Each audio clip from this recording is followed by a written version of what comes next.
Madame la présidente, monsieur le ministre, mes chers collègues, c'est vrai que la commission aménagement du territoire travaille depuis plus de 4 ans sur les ZRR et nous avons d'ailleurs fait un rapport d'information conjointement avec la commission des finances, avec nos collègues Bernard Delcros et Frédéric Espagnac, qui s'intitulait Sauver les ZRR, un enjeu pour 2020.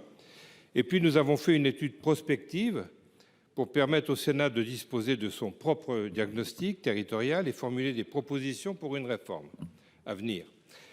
Et ce travail aboutit sur une PPL qui reprend d'ailleurs une grande partie du rapport effectué avec mes collègues de la commission des finances. La maille communale, qui était demandée par l'Association des maires de France et l'Association des maires ruraux, les critères nouveaux et plus nombreux, avec notamment les logements vacants, puis 3 niveaux de zonage pour différencier la fragilité des communes.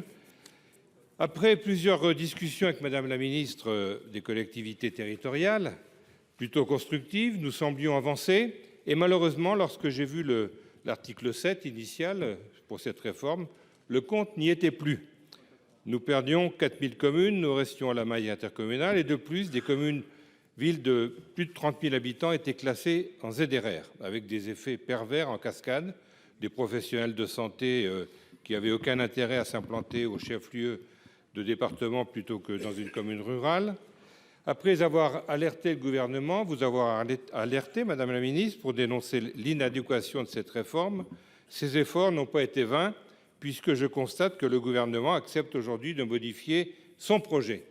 Alors, comme le président Longeot, je prends acte de cette volonté de compromis. Je retirerai donc l'amendement numéro 1 541 rectifié bis, qui visait à prolonger le classement en vigueur des ZRR jusqu'au 31 décembre 2024, au lieu du 30 juin 2024 prévu à l'article 7, pour permettre ainsi d'éviter de faire cette réforme sur un coin de table par un article de projet de loi de finances sans étude d'impact réel, et l'objectif étant de prendre le temps d'examiner notre PPL. Merci. Monsieur Marc Laménie.